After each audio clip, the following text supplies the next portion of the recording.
First, victims of crime can be eligible for compensation through the state. It's a program not many people are aware of or even know of, and it's one of many resources available here in the Valley to domestic violence survivors.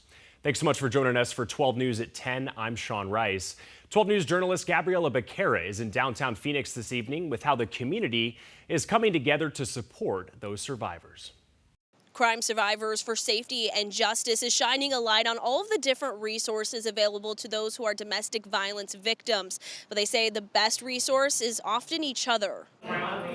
A room full of stories. I gave up everything to just start fresh. That no one wants to share. I survived being shot in the head by my ex September 11, 2021. But rather feels the need to share. I believe my story is impactful and it helps others realize that they're either in a domestic violence situation or that they realize that there is help and that they're not alone. Vanessa Martinez and Rachel Cardona Barnett are both survivors of domestic violence. Both tell me connecting with others who experience something similar to them helps spark their healing journey. Advocacy has been a huge blessing to my recovery. People ask me all the time, aren't you re-traumatized? But you have to realize sometimes you have to relive the trauma in order to heal.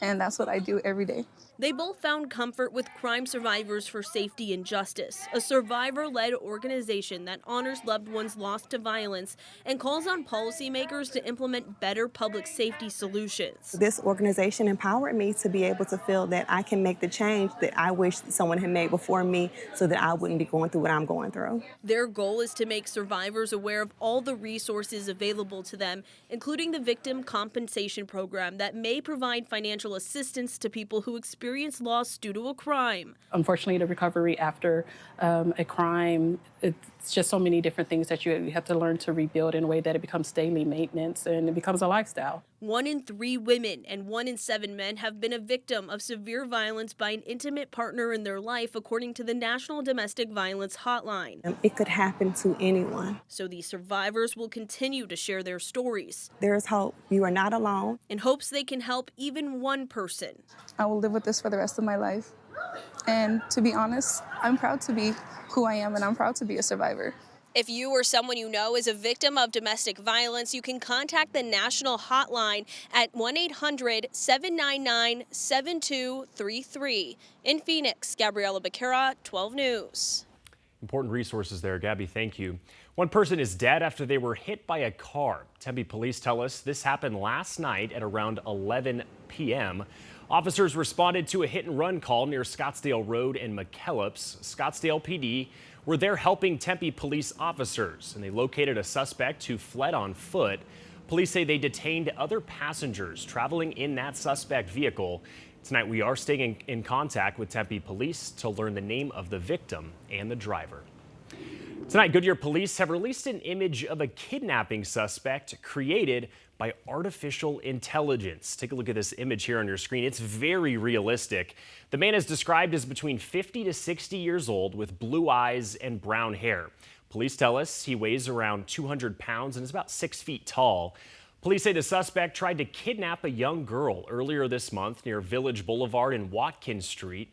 Police tell us the girl was walking to school when the suspect grabbed her and tried to drag her towards Hilton Street there in that area. That girl was able to escape and run home. If you do recognize the man here on your screen, you are urged to contact Goodyear police. And new video tonight shows the moments just before a DPS trooper shot and killed a woman on the side of I-10 last week.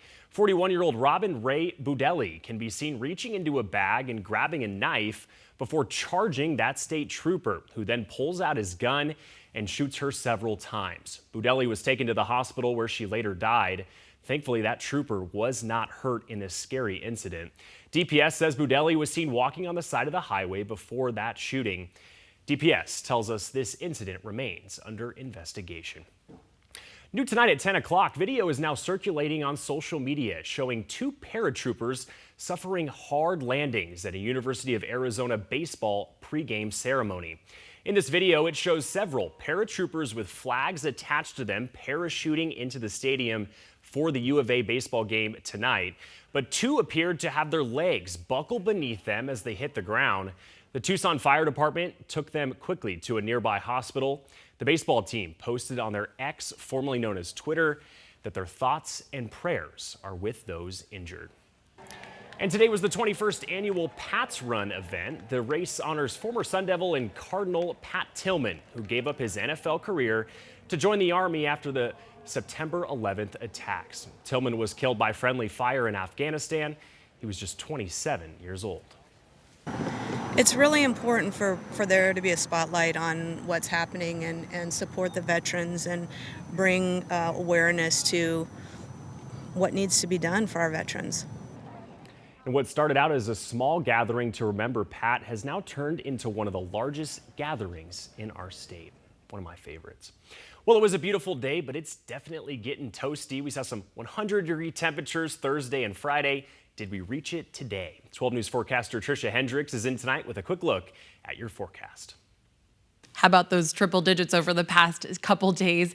That has been a scorcher, that's for sure. Nothing like what we're going to see in the hot summer months, right? That's just kind of a teaser, but it's been nice for some swimming weather. No precipitation over the next 24 hours on our future cast, just a little bit of water vapor, but we do have an increased warning here. Fire weather warning, and that's going into effect at 11 a.m. tomorrow morning. So if you're traveling out of town to the higher elevations, southeastern Arizona, in and around Tucson, definitely something to keep in mind. And that will be in effect until 8 p.m. tomorrow night. Tonight for our lows, 68 in Phoenix, 65 in Scottsdale, 66 in Glendale, and 64 in Goodyear. Sounds much nicer at 62 in Buckeye.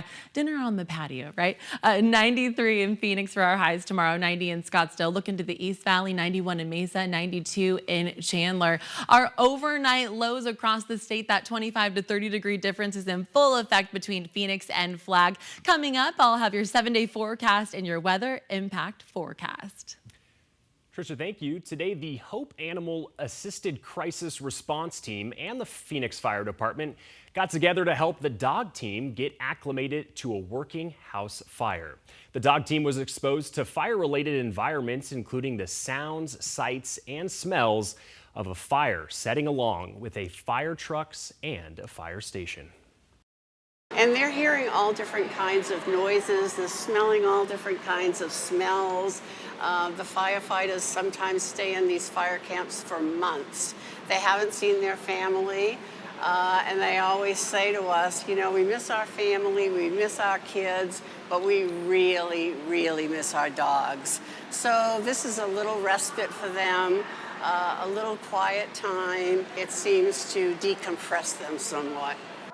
And those dogs often get deployed to disaster areas that include those affected by fires and floods. Thank you for your service to those pups. Well,